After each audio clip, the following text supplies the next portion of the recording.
Betfair é parceira do Cruzeiro e tem aposta grátis todo final de semana. Se você já tá no ramo das apostas, aposte na empresa que definitivamente põe dinheiro no Cruzeiro. Basta clicar no link do comentário fixado e aproveitar essa grande oferta. Porque a galera vê assim, não, Ronaldo, tudo mais, vai naturalizando uma coisa que é muito rara no futebol.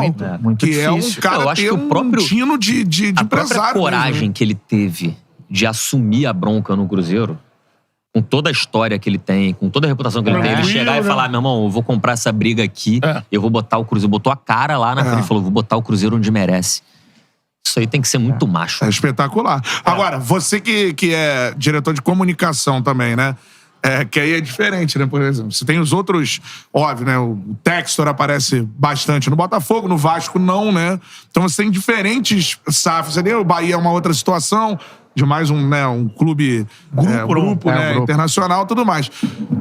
Vocês têm um dono da SAF, ele é um cara extremamente midiático. E relevante no futebol internacional. Assim.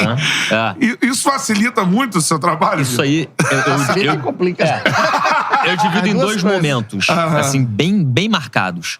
Quando a gente chegou, a gente precisava, como eu falei, explicar o que era SAF, explicar o que estava acontecendo, conquistar a confiança do torcedor, da nossa nação azul, que, pô, irmão, são 10 milhões de torcedores. A gente até brinca depois. O Pepa, quando chegou, ele falou, foda-se, é o tamanho de Portugal. Imagina, cara, pro cara, entendeu? É a população de Portugal, 10 milhões de pessoas, é a nossa torcida. Caralho, cara. Então o cara olha aquilo, ele fica assim, cara, é o tamanho da responsa que o cara compra. Mas enfim, voltando. Quando a gente chegou, a gente precisava muito pegar emprestado essa credibilidade do Ronaldo pra gente poder credibilizar o nosso trabalho. Por isso que o Ronaldo era aquele cara presente em live, em entrevista. E ele foi um papel fundamental ali. Só que virou o ano, a gente subiu tudo. A gente sentou e falou, cara, agora calma. A gente também não pode ficar desgastando, entre aspas, assim, tanto a imagem do Ronaldo. Ele tem outros negócios, ele tem uma vida, ele tem outras coisas que estão acontecendo ao mesmo tempo que o Cruzeiro. Por mais que o Cruzeiro seja um negócio assim, mais importante da vida dele, ele tem outros negócios, tem outro clube, tem uma empresa, tem uma holding de entretenimento, tem uma produtora de conteúdo, tem uma agência de publicidade, enfim, ele tem um monte de coisa. A gente pensou, cara, calma, vamos dar um descanso pra esse cara. A gente tem um discurso aqui já montado, a gente tem quem é porta-voz do futebol, a gente tem quem é porta-voz da gestão no Cruzeiro. Vamos ter calma. E isso, inclusive, não é uma briga, mas é uma questão dentro de Minas, porque a imprensa mineira, ela me questiona muito. Cara, não vamos trazer o Ronaldo pra falar. O Ronaldo nunca falou exclusivamente com a imprensa mineira. Ele falou em coletiva lá, falou pro sócio torcedor, mas ele necessariamente pra imprensa mineira, ele ainda não falou. Por quê? Porque ele fazia as entradas dele em live e naquele momento era importante. Hoje a gente tem o Pedro Martins, que fala de futebol. A gente tem o Gabriel Lima, que é o nosso CEO, que fala da gestão. Você não chega na França e você vê o Nasser falando sobre Paris Saint-Germain. Você não chegava no Chelsea antigamente, na época do Abramovich, e você viu o Abramovich falando. Quem falava era uma mulher, que era chefona. A Marina. Eu sei que é Marina, que é o nome da minha mulher. Mas, sabe, você não vê esses caras falando e tá certo, entendeu? Esse cara, ele é um investidor.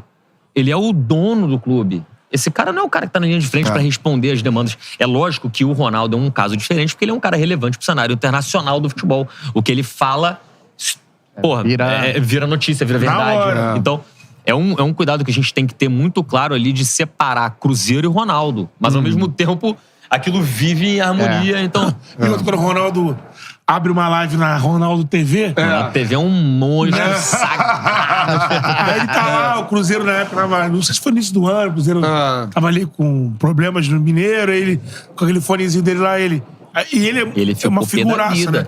O cara lá no chat falando... Que ele não esculhambar, ele falou assim, amigão, você não tem noção da rabuda que eu peguei. Vocês não têm memória, vocês esqueceram como é que tá no clube, vocês estão reclamando agora. O outro tá falando... Mas é isso, ele cara. usou até a analogia, né, do paciente na UTI. E a gente tá cuidando, tá no quarto, mas ainda tá internado. A maior vitória até hoje foi a aprovação da RJ. Da recuperação judicial. Isso aí, cara, se não tem essa aprovação, o Cruzeiro acaba. Ia ser difícil gerir. Entendeu? Caraca, acaba. Ronaldo é fera também como isso é muito gestor. Isso aí, cara. O cruzeirense tem que agradecer muito. Sim. E não é só o Ronaldo, é toda a equipe de gestão, aos assessores que foram envolvidos nisso, sabe? Porque, cara, isso foi de uma responsabilidade. E o foco de toda a gestão nisso foi de uma grande responsabilidade. Porque é muito fácil você chegar, botar dinheiro, investir num time e pseudo salvar um clube ganhando um campeonato. Sim. Pô, nossa, e foi uma entrevista até que o Pedro Martins deu recentemente, foi pro Nicola, que o Nicola perguntou, tá bom, beleza, mas qual seria... Você acha que a contratação de fulano seria a maior loucura financeira que o Ronaldo poderia fazer, o maior aporte financeiro que o Ronaldo poderia fazer no Cruzeiro?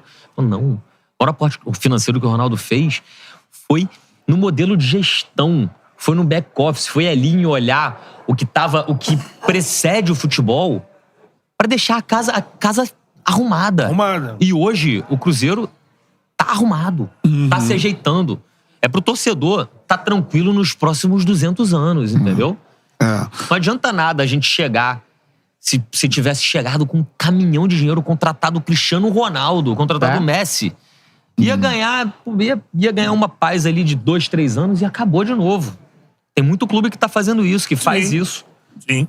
Mas não, o Cruzeiro, a SAF do Cruzeiro, ela é responsável com a saúde do clube, com garantir que esse clube seja saudável nos próximos infinitamente, entendeu? Falando em saudável, só pra perguntar pro Leiner que na parte de negócios, a gente tá conversando aqui sobre futuro de liga e possibilidade de time fatura tanto.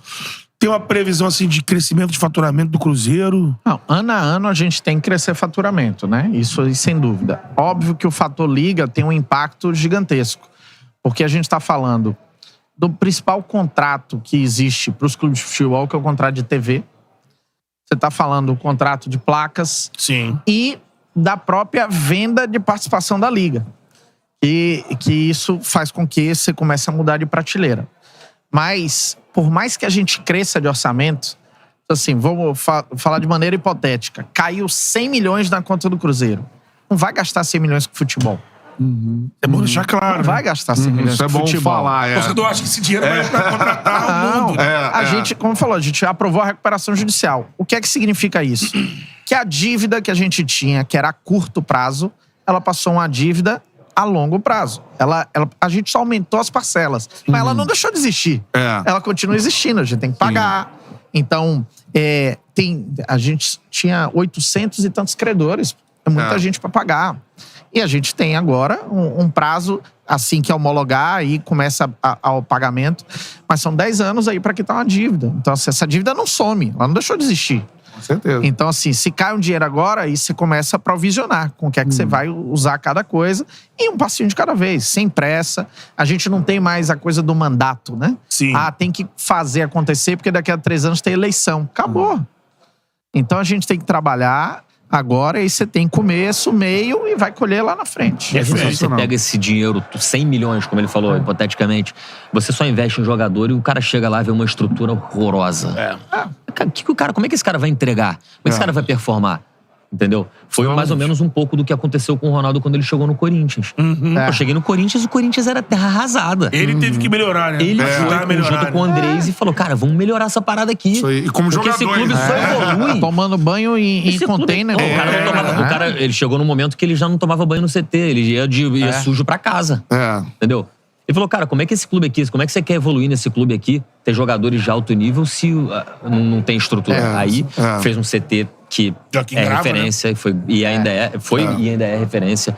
Um estádio, que é super legal. Então, isso é muito importante. Você olhar para a estrutura do clube antes de você olhar para o resultado em campo, cara, é fundamental. Eu vou dar um exemplo. Eu não vou citar o time, mas, por exemplo, é normal isso no futebol, né? Quando o Cruzeiro vai jogar, sei lá, em São Paulo. O Cruzeiro vai jogar em São Paulo. Aí você vai treinar, vai ter dias a mais que você vai treinar, e você treina no CT de outro clube, né? Então, sei lá, vai jogar Corinthians, a gente vai treinar no CT do Palmeiras, tal. E aí, um dos clubes que foi jogar em Belo Horizonte ficou treinando com a gente lá na Toca da Raposa. E aí, coincidentemente, tinham jogadores desse clube que já atuaram pelo Cruzeiro em anos passados. E eu diria que épocas áureas de título. E aí, foi curioso que um desses jogadores fez assim... vocês podem me levar para dar uma volta para ver como é que estão as coisas? Eu queria ver como é que tá depois dessa mudança. O cara teve interesse até de ir na área administrativa para ver. Caramba! E aí ele voltou assim impressionado. Fez, velho, é outro clube isso aqui, velho. É outro clube. Já pensou jogar... Na época que eu joguei aqui, se tivesse isso. Então, assim, isso é um parâmetro importante, porque os jogadores se falam, o mercado começa a se conectar e entender que, de fato, tem uma ruptura ali. E que é um novo processo. Um ambiente saudável de trabalho reflete tudo, né? Com certeza.